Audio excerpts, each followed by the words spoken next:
আলহামদুলিল্লাহ। অনেকদিন পর দেখা হলো। নানান প্রতিকূল পরিস্থিতির মধ্য দিয়ে যাচ্ছেন। আপনার জন্য শুভকামনা থাকবে সেই পরিস্থিতিগুলো খুব দ্রুত উতরাতে যেতে পারেন। আমি প্রতিকূলতার সাথে তো ১৫ বছর ধরে অভ্যস্ত। আমার কাছে কোনো কিছু নতুন লাগছে না বাবলি।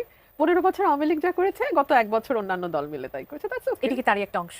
ডেফিনিটলি আমার তো তাই মনে হয়। মানে আমার ১৫ বছরের অভিজ্ঞতা আওয়ামী লীগের সাথে আর এখনকার অভিজ্ঞতার মধ্যে খুব পার্থক্য তো নাই। একই রকম। হ্যাঁ, আওয়ামী লীগ আমাকে থ্রেট মনে করেছিল। এখন অন্যান্য দল যারা বিএনপি চায় না বিএনপি সামনে আসুক, চায় না বিএনপি ভালো করুক, তারা আমাকে থ্রেট মনে করে। That's okay. ডাকসু নির্বাচন পিছিয়ে গেল ১৬ই অক্টোবর। একটু ডাকসু জাকসু নির্বাচনে ছাত্র শিবিরের যে অভূতপূর্ব সফলতা আমরা দেখেছি, সেখানে এর প্রভাব জাতীয় নির্বাচনেও পড়বে এমনটা মন্তব্য করেছেন জামাতে ইসলামের আমির শফিকুর রহমান। আপনার কাছে কি মনে হয় এই ডাকসু জাকসুর প্রভাব কি আসলে জাতীয় নির্বাচনে পড়তে পারে? আমি শুরু থেকে একটা কথা বলেছি যে এই নির্বাচন থেকে আমাদের সবার অনেক কিছু শেখার আছে। এই দুটো নির্বাচন আমাদেরকে চোখে আঙুল দিয়ে দেখিয়ে দিয়েছে যে প্রার্থী নির্বাচনের ক্ষেত্রে দলগুলোকে অনেক বেশি সতর্ক হতে হবে।